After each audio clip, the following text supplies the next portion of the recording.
Hello and welcome to another exciting episode of Trendz Travel. I am your host, Nadia Dambuza. In our first segment today, we go to the annual South African Bike Festival in Kyalami and off to Russia for some vintage cars. Coming up next on Trendz Travel this week, we go check out the Bike Festival in Kyalami.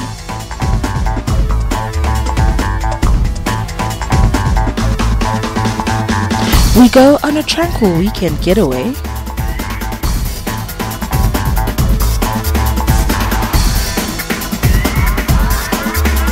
The streets of Lagos have some color.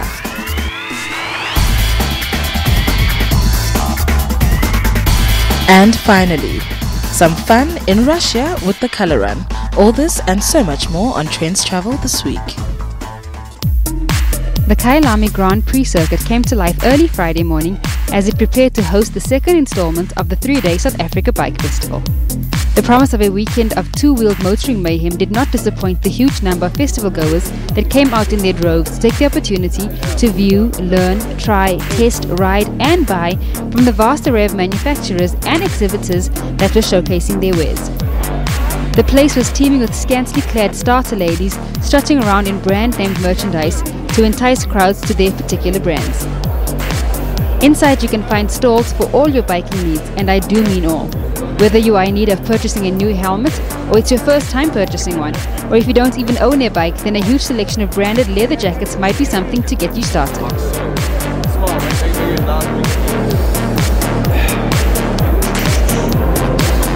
And speaking of getting you started, a must-have is certainly a bike. And Suzuki was giving anyone and everyone the opportunity to win their very own Suzuki GS XR 750. All it took was a simple entry form and a gaming challenge. With a maze of stalls under one roof, there is something for everyone. It is with biker gangs in mind that vendors lined the hallways.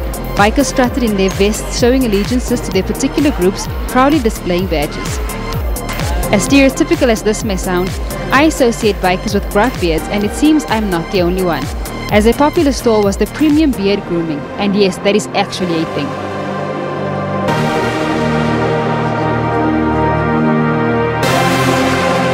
There was even a virtual reality gaming station, but that's not all that was virtual reality. Visitors had the opportunity to don VR headsets, get on bikes and take off, virtually of course. Good day, Trenders. I'm Louise Scoble. I'm right here at the South African Bike Festival in Kyalami. And when you think bikes, you think biker gangs, you think leather, and you think ink. And so that's what I'm doing right here. We're at the Rockamama stand where they're actually doing a few free tattoos. So can you tell us what is exactly happening here today? Hi, so we've been part of the Rockamama's Getting campaign. So Rockamama saw our store. They obviously chose us to be part of this Get Inked campaign that they're doing. And we're only too pleased to join in. I mean, in terms of what Rockamama's does and the style and the look of their brand, it fits with our Sally Mustang brand. And the part of the campaign that we're doing, so they sponsored a whole lot of free tattoos for the first day, second day and third day. And yeah, all we're doing is little palm-sized pieces, tattoos, little micro tattoos. So anybody can come onto the stand, pick a design. Our designers help design something for them. And then our beautiful artists are putting it on the people's skin. A couple of people have asked actually to get the Rockamama little star on there. How many of those have there been? And why are people doing a Rockamama tattoo to begin with? So obviously Rockamama's is unbelievable. So who wouldn't want to get that star? I think it's a cool design. It's a cool logo. We've had the CEOs and the guys from Rockamama's. The guy that actually designed the logo was here today. And I've just been like egging people on, saying, "Come on, get it! It's free." And we've been lucky enough to do 3 of those tattoos today. And yeah, hopefully a lot more. There's another guy that just walked in, so we should be doing that one soon. And yeah, we got cool colors. Our orange matches the Rockamama's logo, which is cool. So we've been doing a couple. Yeah. Great, thank you very much. And that's it, folks. This year boasted even bigger leading manufacturer displays and pit garage activations from the big names: KTM, Harley-Davidson, Ducati, BMW Motorrad, Suzuki, Yamaha and Honda, all the way to Indian motorcycles with an estimated value of over 2.5 billion rand worth of bikes on display.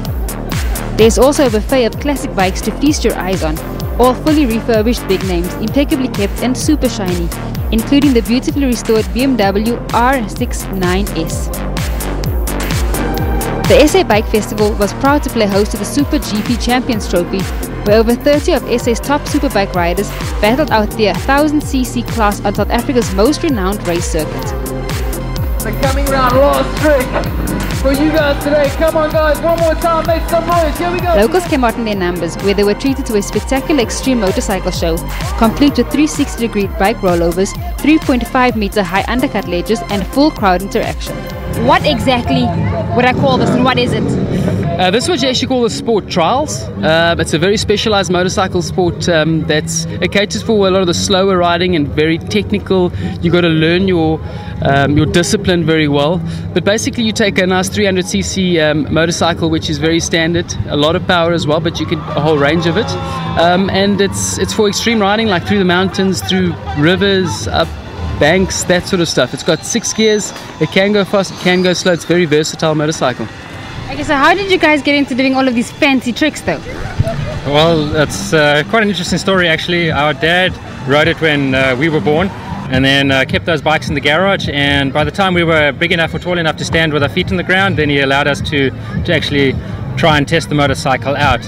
And what's nice about these bikes is that he really wanted us on these bikes. It's just a really safe sport. So it's not like you got a lot of speed and you do a lot of rolling and tucking and breaking of bones. So it's relatively safe.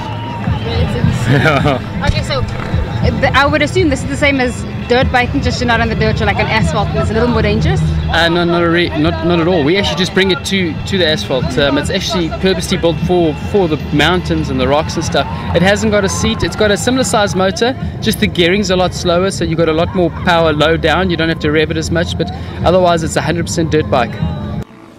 Monster Energy brought a spectacle of death-defying tricks, jumps and stunts, with visitors literally having their hearts in their throats watching the insane stunts these fearless riders took on dirt bikes and ramps, and the insanity went on well into the evening as dark set in, and stands were still full as it seems no one left.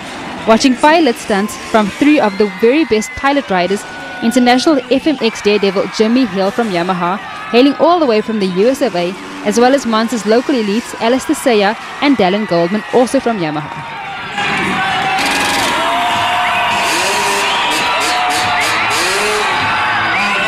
On Sunday, the third and final day, the chilly morning start didn't deter riders from joining the Dunlop Sunday Charity Motorcycle Ride, which welcomed over 1,200 motorcyclists who rode from Fairlands Shopping Centre and ended with 2 laps around the Kyalami circuit.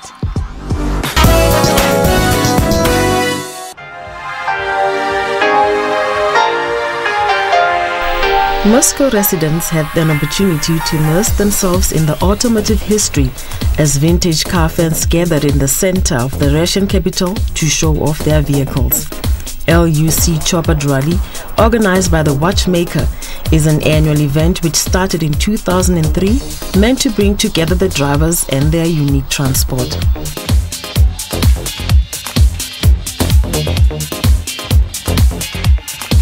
Cars from various countries produced before 1976, some almost a century old, were presented to the public, and the owners told the people about the vehicle's provenance. Это Renault EF 1914 года. Таких было раньше в Москве много, работали такси. В принципе, сейчас это редкая машина.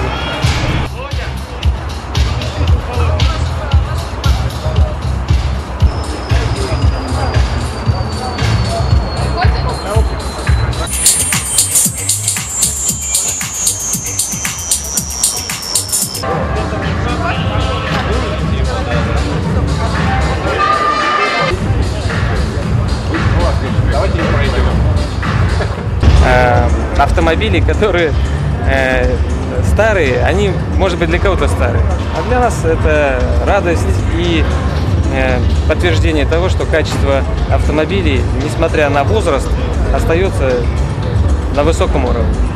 А люди встречаются здесь, общаются и делятся, обмениваются опытом.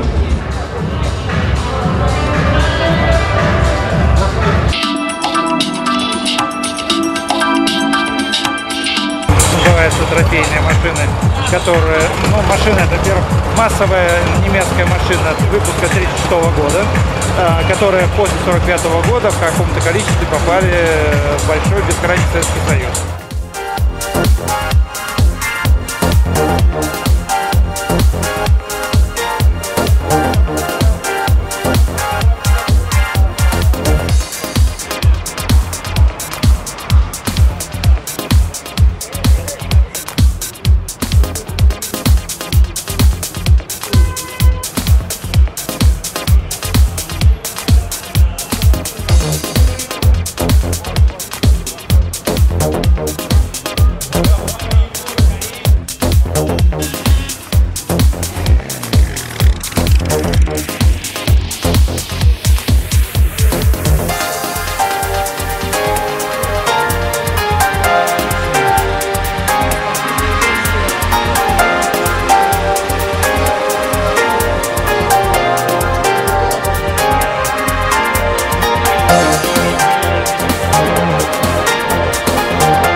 Later, vintage cars merged with the traffic to make a ride across the city. We have much more excitement for you coming up just after the break.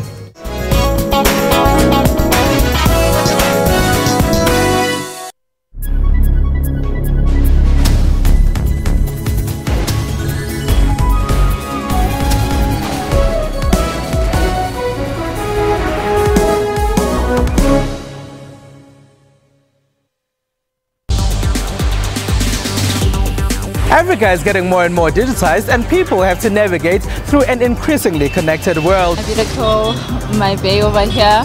At school, I use my Wi-Fi. On Network, we tell you about Africa's technology and social media landscape. Politicians already do use Twitter a lot. It's both Android and iOS compatible. A solar charged box that includes everything, the computer, the projector. That's Network with Ms. Phumelele Zondi every Sunday at 9 p.m.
In this segment, we go to a beautiful hotel in Hartis and then off to Mexico for a gin and tonic pouring contest. Enjoy.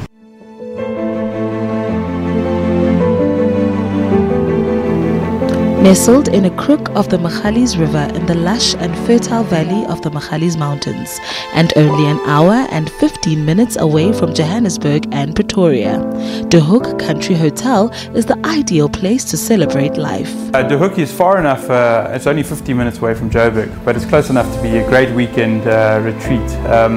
The countryside in Magaliesburg offers such unique experiences that are just on the doorstep of Johannesburg. So I think De Hoek is positioned so well for the area and offers a great 5-star accommodation with all the creature comforts that you would expect from a 5-star establishment, and it's a great area then to use as a base to explore some of what Magaliesburg has to offer. So from local pubs in the area to horse riding, to cable cars, to boat rides, to caving to canopy tours. There's so much to offer. Whether you've come to stay for a romantic getaway, an executive conference, a bespoke wedding, or just to unwind in a tranquil setting, you're bound to enjoy our warm hospitality. What we offer is personalised service. From when you arrive into Hook, you go over the bridge and you see this beautiful, sort of antique bridge, and you come in and there's just open spaces, and the quietness of the area, I think, appeals to a lot of people, because leaving the city where it's normally quite quiet, quite loud, to come out here where it's quite quiet is quite a unique thing. And so we're quite well known for retreats, for getaway, for tranquility, but then tie in with some great service. Known for its finest selection of wines and gourmet organic dishes sourced from produce from neighboring farms in the area. The Hook has always been renowned for great food, great wine, and nothing's changed. I think it's our idea and philosophy is to use local suppliers, local farmers, so we get the best and the fresh produce. In fact, we get a phone call every day from some of the local farmers. Say, hi, I've got the most beautiful bunch of courgettes or carrots, are you interested? And of course the answer is always yes, where we can, and then we were able to cook for our guests. So you really do get a sense of country, you get a sense of good food, good wine, and good service. So it really is a place to celebrate. Ideal for a weekend escape into the country, a romantic honeymoon, or prestigious executive events. Interesting packages such as exhilarating pleasures of hot air ballooning or educational and inspirational writers' weekends are offered regularly. We cater for any sort of really special occasion. So when someone drives in the gate and they come to reception, and they're here obviously for a particular reason, so whether that be anniversary, so we offer special little touches that we do for any special occasion, whether that's a handwritten card from all the staff to wish you happy birthday, or a birthday cake, or a romantic turn down. All the little bits and pieces that you can offer. So when you arrive and you're here to celebrate, we then take you and we basically make sure that your experience is tailored and unique for your enjoyment. So from a wedding perspective, we've got this beautiful view from the Bidji Bistro, and I think it's the most amazing place to have a wedding, because you've got the view, you've got the sunset, and what can be more beautiful than the Magaliesberg Mountain? On arrival, the Hook Country Hotel offers peace and tranquility in a lovely setting, so any pastime is quiet and slow. With our location, there's great walks and hikes. We actually have a really great walk that is on the property, and this is able to take you right up to the outskirts of the boundaries of the Hook, and you're able to sit on top of the mountain and really sort of have a look down onto the valley. Another great one is the hot air ballooning that takes off right at the Hook. I mean, talk about making a statement, and certainly whether you take off in a hot air balloon or arrive by helicopter, we're able to do both at the Hook on the property. So those are great bits. Just down the road, there's some horse riding, bike riding. There's so much in the area that when guests do ask for what to do in the area, we have created a list to obviously encourage them to stay at the Hook, and we can either arrange those tours for you, or the guests arrange them themselves.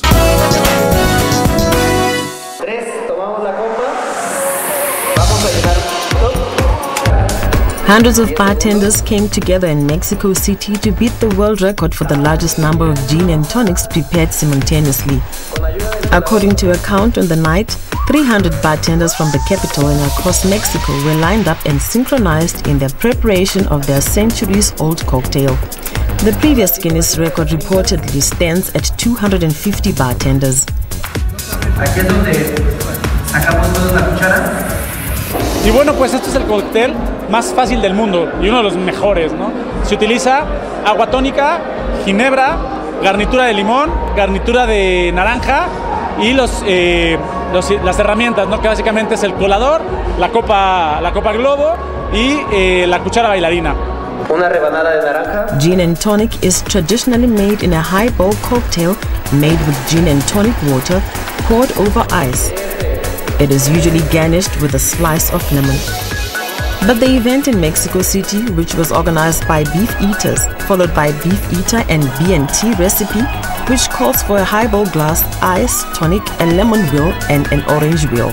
Hay una historia que la reina de Inglaterra le encantaba tomar un Beef Eater and tonic y que un día uno de sus guardias reales no estaban, ni tampoco el bartender que generalmente se encargaba de preparar esta receta. Y entonces es por eso que pidió a este guardia que le enseñara a todo su batallón a preparar la receta del perfecto Beef Eater and tonic. The initials G&T are now part of a popular bar vernacular.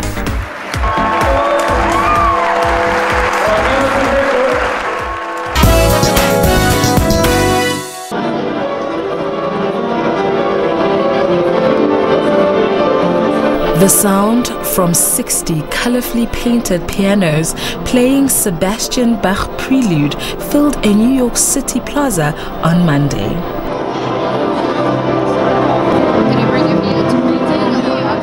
To kick off the Sing for Hope Pianos event, John Batista, The Late Show with Stephen Colbert band leader and Sing for Hope board member, conducted a performance of Prelude in C by Bach, with amateur and professional piano players playing the prelude simultaneously inside 28 Liberty Plaza in the Financial District. And what's so great about this is you have all these great artists painting these beautiful pianos, and the great thing is they're for all the people. As you've seen today, like young kids playing piano. So you have this beautiful art, beautiful music put together, and then the pianos get donated to schools all around New York City. So it's a really great cause, and you know, it's a way to get your art and your vibe out there, and it's so nice, you know, having seen people, you know, play your artwork. The Public Art Project for Pianos, now in its 6th year, showcases 60 pianos that have been painted by various artists and will be placed at high pedestrian traffic areas throughout the city.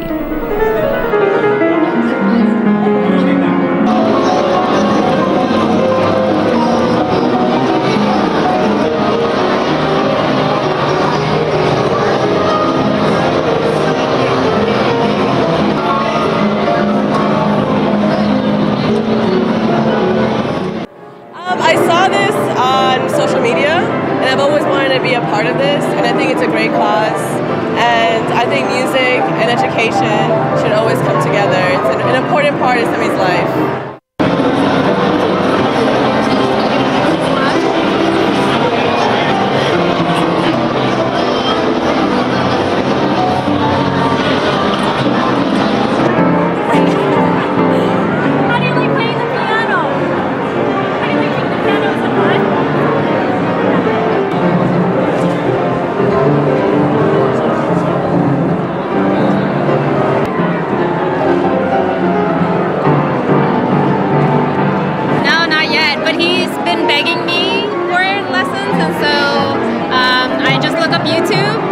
Learn the basics. I taught him a couple, but he just loves it because his grandmother plays, and so she bought him a keyboard for his 2nd birthday or something, and so he loves to bang on it.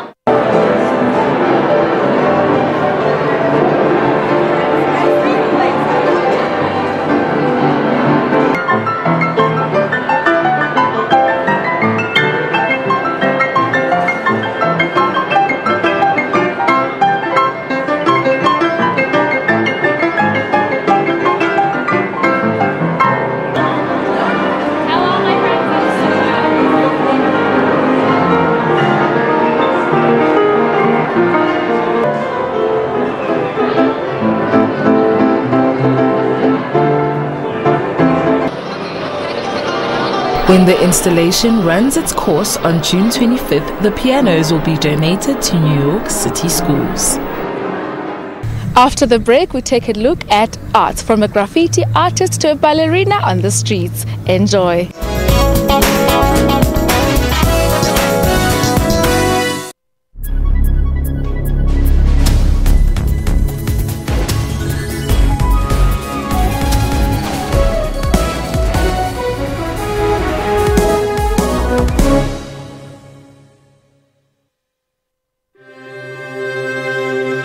What guides us? Is it something you can see? We need deliverance from sin because God never Hear? carry on working to spread the message Feel? to the whole world. Or touch? What leads us onto greater experiences?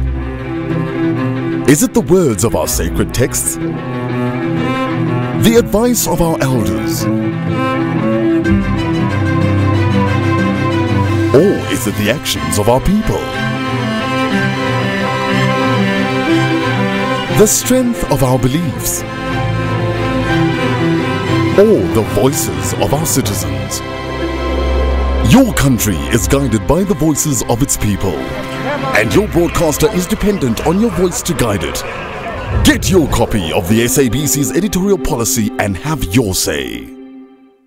Kilimanjaro, majestic and mysterious, 27 climbers,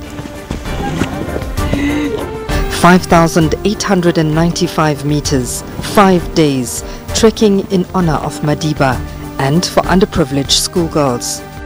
In just 5 years, millions of sanitary towels have been distributed countrywide. The target, to reach 2 million needy girl children by 2020. It's time that as men, we must actually pick one sanitary pack. We can touch one girl through this initiative. SABC News will again be documenting the arduous expedition. The climbers have one goal in mind. To pledge support for a month's supply of sanitary pads, SMS Gillian or Tabo M to 42513. The South African team hopes to summit Uhuru, Africa's highest peak, on Madiba's birthday, July 18th.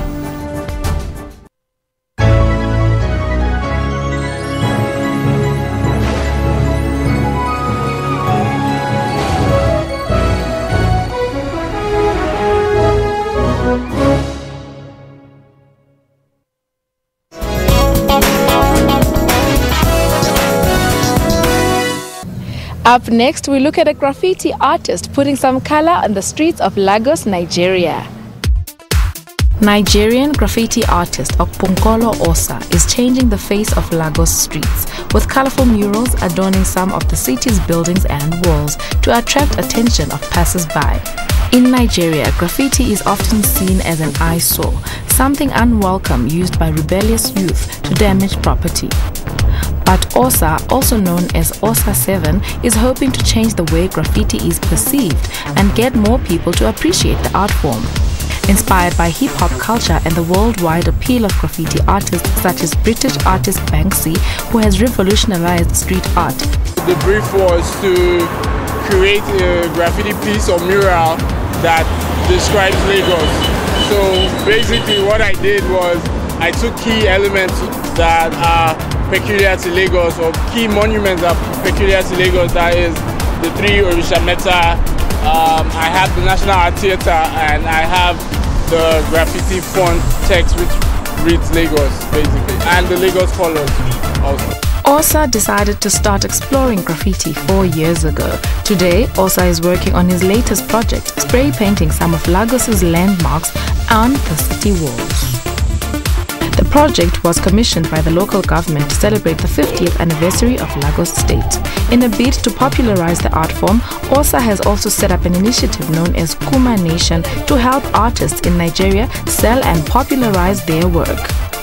He says though he faces a huge challenge when it comes to sourcing materials in the country, like paint as well as finding empty walls, he is still determined to make it work. I'm just a spearheader. The movement is coming. There are a whole lot of people after me that are inspired and would make the impact. So I believe in impacting where I'm from, and with this, it's just another opportunity to do that.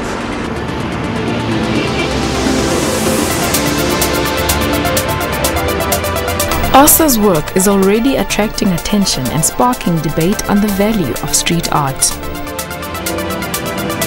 What we are seeing now is really nice, but we need to understand the issue of it and why we need it in this country.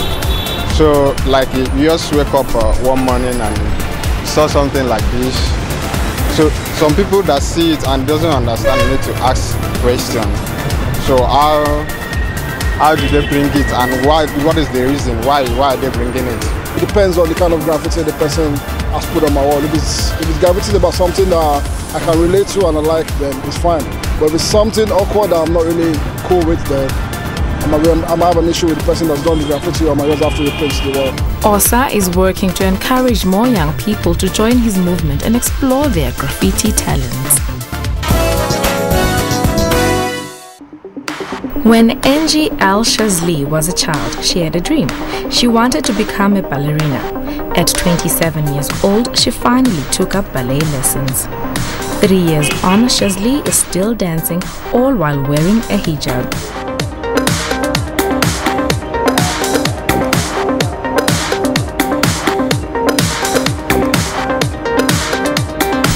Using a pair of worn-out ballet shoes and armed with a steely determination, Shazli is pirouetting her way in Egypt's cultural history as one of the few ballerinas around who wears the traditional hijab, Muslim headscarf.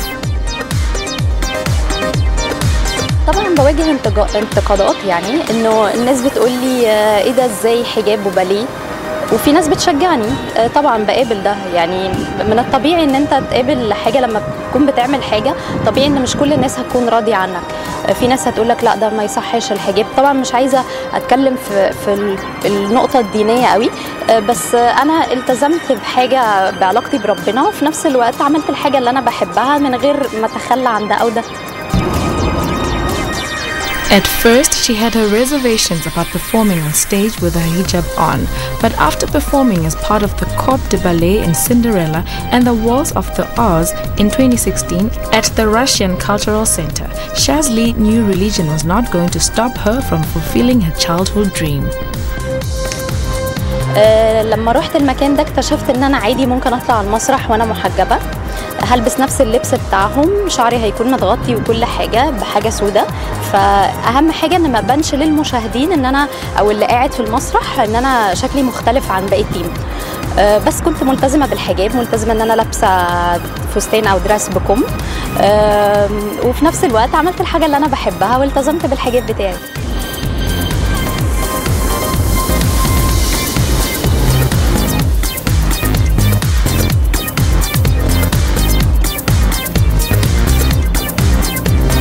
نفسي بعد فترة طويلة، يعني إن شاء الله مش دلوقتي، لأنه أنا لسه عايزة أحسن من أدائي أكتر، أنا لسه في أول الطريق. فنفسي إن أنا طبعا يكون عندي مدرسة باليه خاصة بيا. نفسي إن أنا أكون بروفيشنال باليرينا، أرقص في أي أوبرا في أي مكان في العالم. ده حلم حياتي بس. And she is not about to give up her dream job.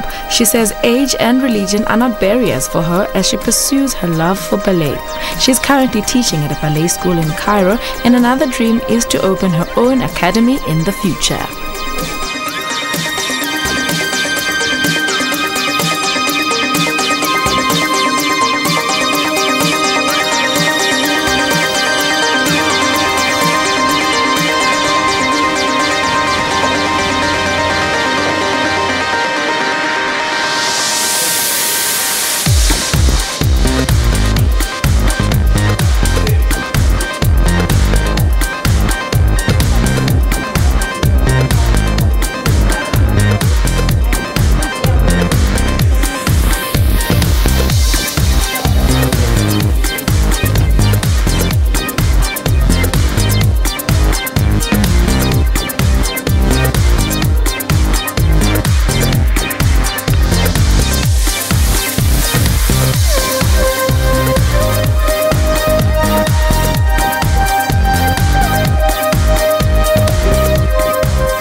Japanese art collective Team Lab unveiled their first exhibition in China, May 2017, bringing colorful interactive art installations to Beijing.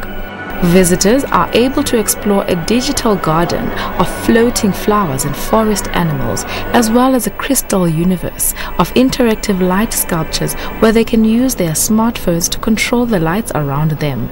今回花の森の中で道を失って、さまよっている中で道を失って、作品の中に埋没して、埋没しているうちに何か世界と自分との境界みたいなものを、なくして、世界と自分はこうつながっているような感覚だったり、新しいその自分を考えるきっかけになったり、そういう、感覚を体験するような展覧会になったらいいなと思って作りました。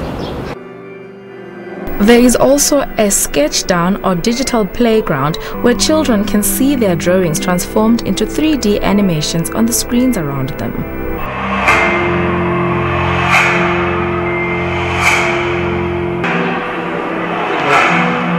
The Tokyo-based company says their work hopes to blend art, science and technology in an interactive way.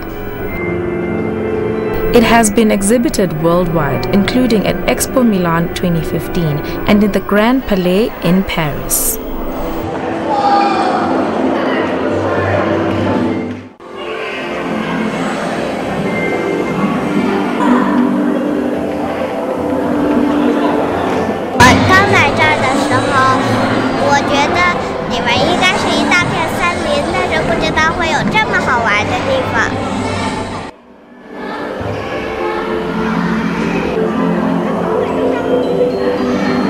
The current exhibition, titled Living Digital Forest and Future Park, will run until October 10 in Beijing. In July, they also will open an exhibition in Shenzhen. 我平时没有太多机会去接触这种，这种跟小孩一起画画啊，一起做这种游戏的这种，我也没有太多时间。然后这次正好有这个机会，能花一些时间陪孩子，然后跟他一起做这种让他觉得脑洞大开的事儿，然后也能给我一些启发吧，让他以后怎么去陪他再做这样的游戏啊。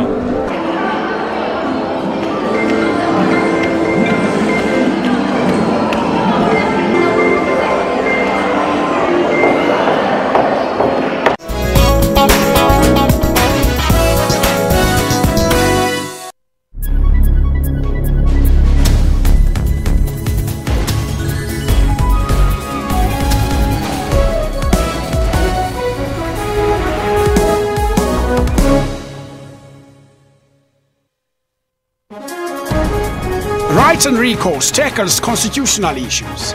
When South Africa became a constitutional democracy, we had a fairly sound legal system in place requiring the constitution to guide the direction in which it must go and the way in which it must be refashioned.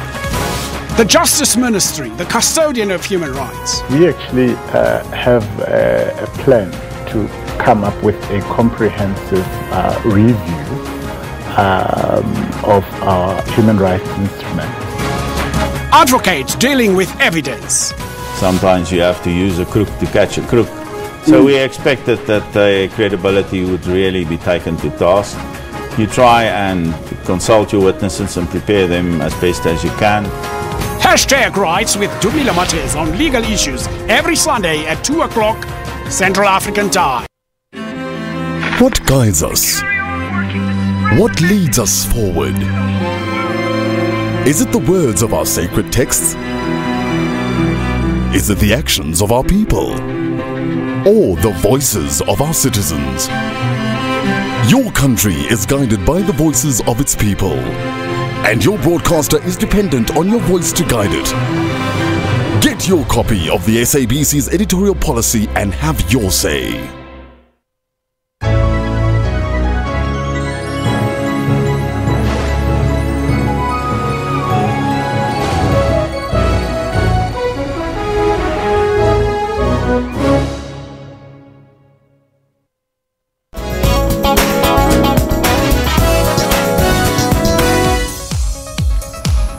Late into the evening, a group of ant enthusiasts carrying torchlights scour under apartment building blocks in Singapore, looking for a 6-legged tiny insect with wings and a swollen bottom, the prized queen ant.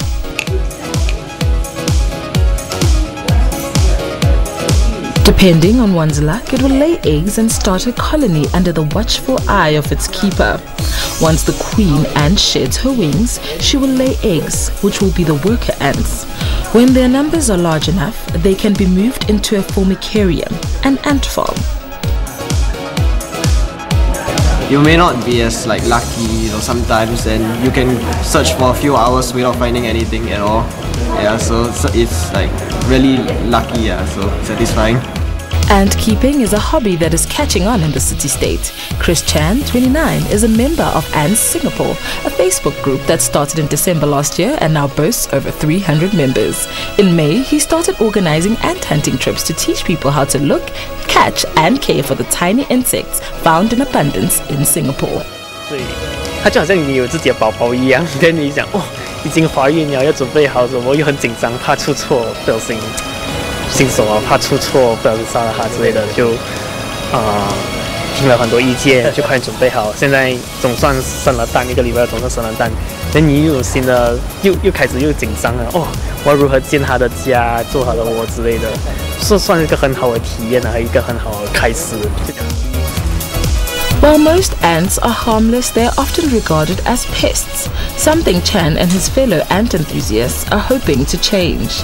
Chan remembers collecting them as a child, and his passion for the hobby was reignited a year ago after watching a video on the insect. He even moved across the border to Johor Bahru in Malaysia in order to afford a spacious room to keep his collection, as rent is 1/3 of that in Singapore. He now lives there with his girlfriend and her family. Yeah, I want people to look at ants differently. Now a lot of people still think that ants is a pest, but with enough education, I can educate them that keeping ants can be safe, they can stay in the tank. Keeping fishes, some people can stay at the aquarium for hours, same just like the ants. I see them, I feed them and everything, see how they communicate, how they hunt for food, how they do their daily lifestyle, they build their nest, the pebbles they stack up, they make their nest and throw out their rubbish into one corner. At least they are very organized and they like the nest to be clean. Chan has 20 to 30 ant colonies comprising of hundreds of ants from 8 species. They are separated into around 10 different formicariums. Chan feeds the ants, which are omnivores, a range of food from honey to maggots. I also was curious, but I didn't ask because I know they might be doing something until later. I say, what is this that you're keeping a lot with sand, all this wood? Then later he said, oh auntie, I'm keeping ants. Why you keep ants for? Just that. And then later when I know it is something that he loves and he's doing something that he feel maybe this Malaysia or Singapore, seldom people are doing this. So I feel it's no harm done because he's not doing something harmful. Chan has started selling formicariums and starter kits on the side and hopes that one day Singapore will be the region's go-to country for ant enthusiasts.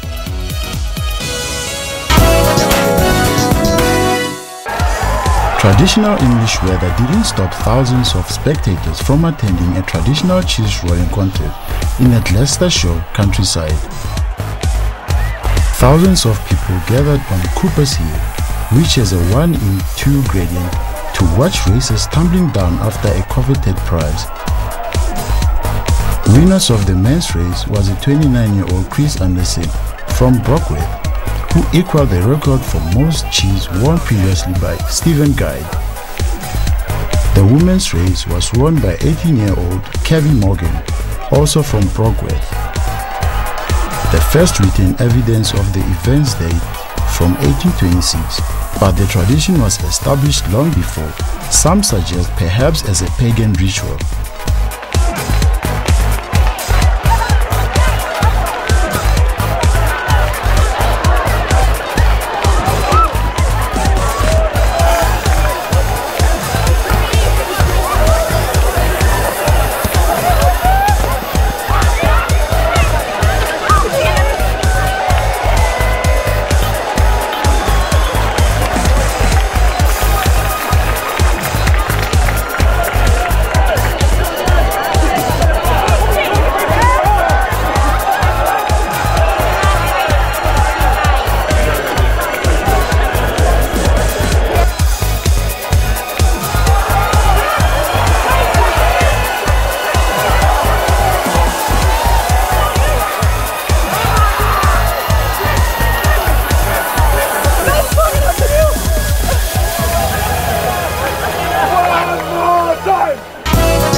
Nestled in the densely populated New York borough of Brooklyn, a herd of goats is diligently working on a woodland restoration project in Prospect Park, though their efforts only involve eating.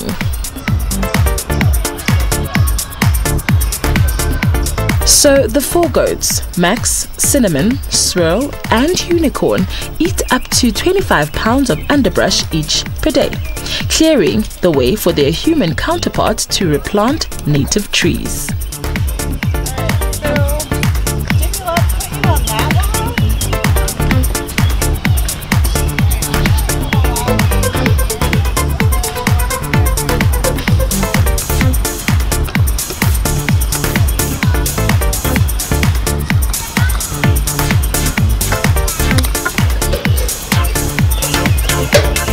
Zimmerman said the alliance wanted to find a natural solution to weed removal.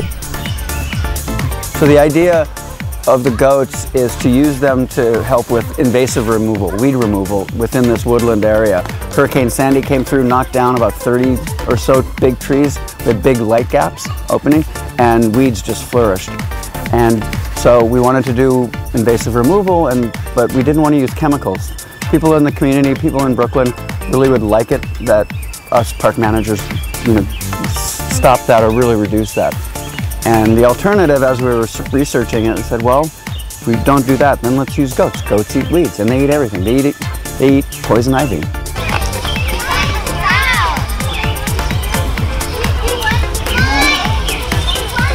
We're trying to restore this forest. It's Brooklyn's last forest, and and we're trying to bring back all of the native habitat for the area. So by them knocking the weeds down, and then our crews come in and they do the restoration work.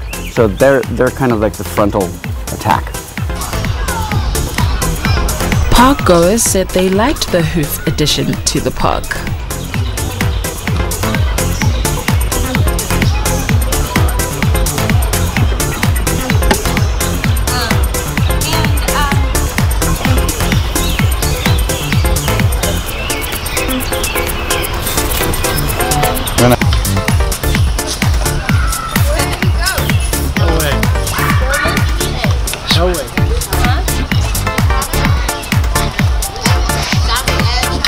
I think I remember that they're used to like chopping plants, like yum yum yum.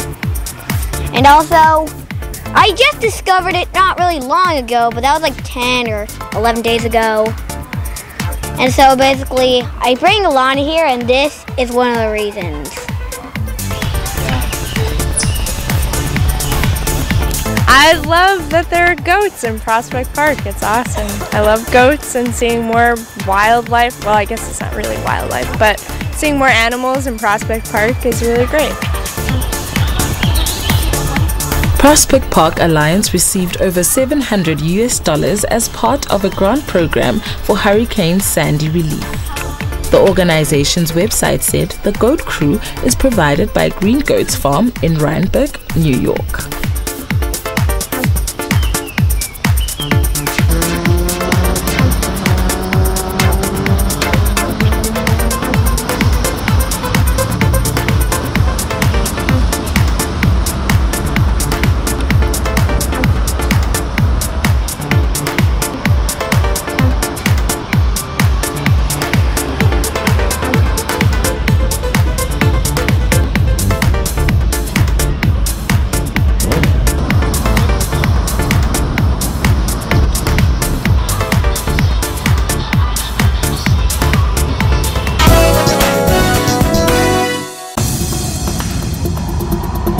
Thousands of people gathered in Moscow on Sunday for an annual color run.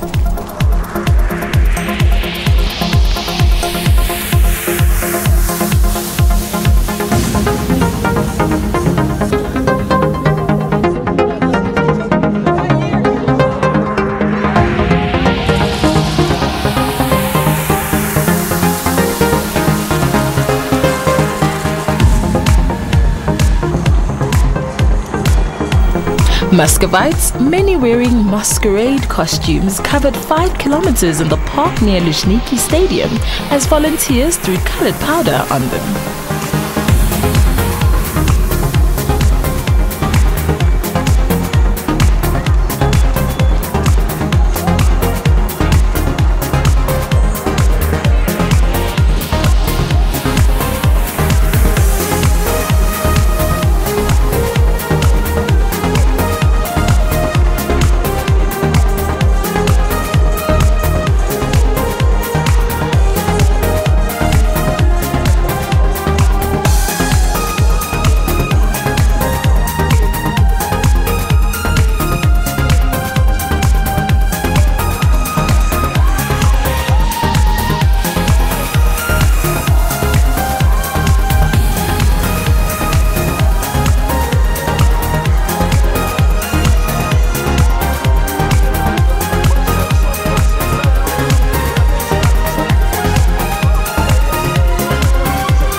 смотрел американский фильм, увидел, что все спецагенты, ФБР и все остальные во всех таких боевиках, они за преступниками гоняются в костюмах, смокингах. Я подумал, в этом что-то есть, наверняка в них быстрее. И решил попробовать. Оказалось, это не так. Голливудские фильмы врут. Им верить не надо. В итоге я прибежал только 4-м.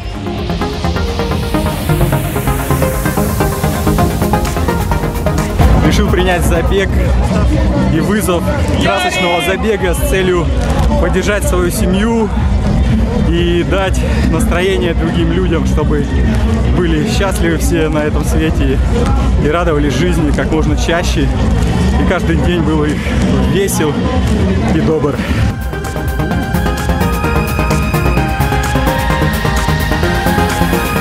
Это, наверное, командный дух. Самое главное, что одному бегать, конечно, это все полезно, здорово, но неинтересно. Когда бежит весь город, конечно, ты не можешь остановиться, остаться в стороне. Хочется тоже быть участным к этому, и тем более это благотворительный забег. Так что мы вносим какой-то вклад в добро.